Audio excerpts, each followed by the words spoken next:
You know, when you're at your limit, you gotta just say, hey, I need to talk about what's wrong. And I need to bring up the issues that I have. These issues, of course, being comic book issues. Welcome to part 2 of Revealing My Issues, where I emotionally manipulate you and make a bad joke at the beginning of the episode, and then go over all the comics I've recently purchased, because the world is waking up to how terrible it is, and we have nothing else to do, so why not read comics? You know?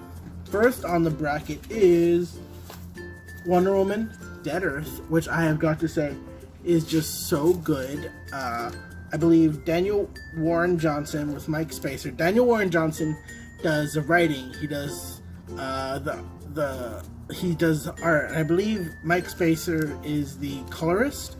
But like, this book is so good, and as someone who loves Wonder Woman, yet paradoxically hasn't read a lot of her comics, this is just a great start to what it means to be a god, what it means to be Diana, what it means to be a hero, and it's just really interesting.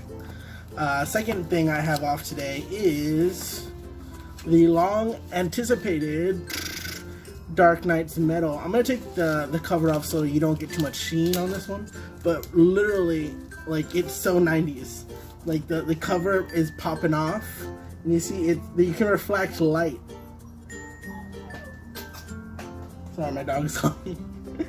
You can reflect light. Like, literally, there's texture to it, and it's so cool. And the book is just, no matter what you may think of Scott Snyder's ideas, they're always, at least pertaining to death metal, crazy and fun.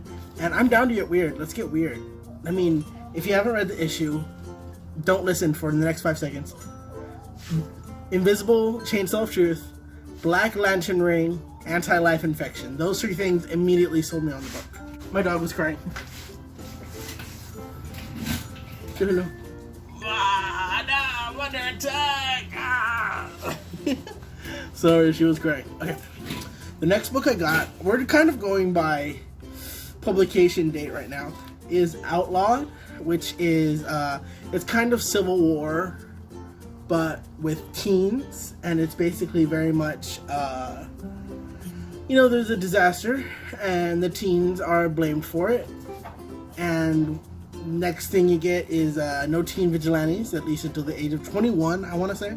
So the champions, who are kind of the more relevant version of the Teen Titans in the Marvel Universe, is says hell to the no, because there are kids suffering, and what the hell are you going to do about it? So they're really taking a stand, and this is kind of the opening act issue, and it's going to spread into multiple series, including a renewal of the new champions, which stars the 3 of them and whatever. So I'm very excited about that. Next, I want to go over Justice League of America, which was a recent run, and I want to say 2017, 2016, one of the two, 2016.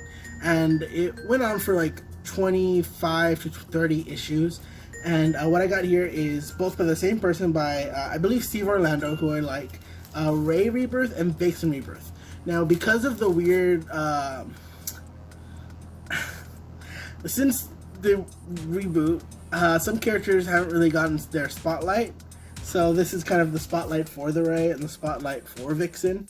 So Steve Orlando and I believe Hauser, I don't know the other writer as well, both got the chance to kind of reinvent their origin stories. So these were really easy to pick up. I could just dive right in and relate and have fun. So these are really cool. I like them a lot. And just going on the Justice League trail, since we're already there, I picked up Dollar Comics Justice League International, #1. And what I love about DC and Marvel, although the latter isn't doing it as much as the former, they're putting out like these dollar comics, which are dollar comics that retail either like breakout issues or stories or groups. Like, you'll have the first appearance of Wolverine, $1. Justice League fights Brainiac for the first time, $1. So this is one of the, I think this went on for a while, this series. So it was really fun. I love in a team book when everyone kind of has a distinct personality, and although you didn't get to see it, every one of them in this issue, it was kind of clear that each person is gonna be their own person, which is fun. And I'm not a Green Lantern fan. Last 2 issues we're gonna go over is Iceman. I believe it. Grace Cena wrote Iceman for a while, and I made the mistake because I thought these were the same run, but no, because this is the first run, and this is from the second run by Grace Cena, because Iceman, although I didn't like how it was handled, I'm fine with it. Iceman came out as gay, and so he got a series, and that one did well, so they did a second one, but that one was canceled after like 10 issues. So even though these are very different vibes, because this is I'm Iceman and this is I'm Iceman figuring myself out, they were fine, although I wish my comic store, it's not my comic store's fault, it's me. I should have realized that they were different from different runs. But either way, yeah, that's all the comics I've gotten lately. If I had to say my favorites, if I had to like take one of these to like a deserted island with me, or like to a party to show people, I think I'd take, if we're going to a party to show people, I'm taking Dead Earth, because I'm just going to keep bragging about this. I wrote an article for a website I write for called Nerdbot, lovely site, and it's about how this book is really, I feel, underappreciated. It's very much showing why Wonder Woman is kind of a paragon for love and understanding. And I think this is reaching the point where, although the premise is like she's always understanding others, this one is very much like, oh God, what have I done? And I need to learn to love and understand myself. And no matter what, I can't fall to the darkness, which is, I hope, gets expanded upon in the next volume, but there's only 4 of them, because it was kind of touched here, but not really fully explored. But I'm going to show you one panel that I love so much. Like, it's such a vibe. First of all, Diana just slaps the crap out of Clark here, like, just, bam! Slap! Which is just such a fucking move, man. It's so good. And let me just show you one more panel that I love so much. I'm a big fan of it. It's maybe my top 10 favorite comic panels I've ever seen. And it's Diana kneeing Clark in the face. Because just... look, this is just so cool.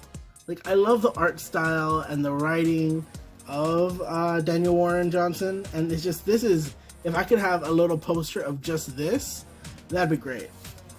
So this is so cool. Yeah, I believe there's... yeah, it's 3 of 4, I'm pretty sure. But I'd be down. I hope this... I don't know anything about the economics of comics, but if this sells well, I would love another miniseries where maybe she finds more super people, or she explores her own hang-ups of being the only symbol of hope in the apocalypse. But yeah, that's all for my comic haul. I'm gonna try to do another one of these when what's it called? Oh, when the new Deceased books come out. They're not the greatest things, but I have a lot of fun with them. So I'm gonna grab them. So I'm gonna try to grab some more comics then. So what'd you think of these comics? Have you read them before? Do you hate them? Do you love them? Do you hate me? Do you love me? I'm always looking for validation, so if you want to tear me down or build me up, you can catch me in the comments. I'll see you later.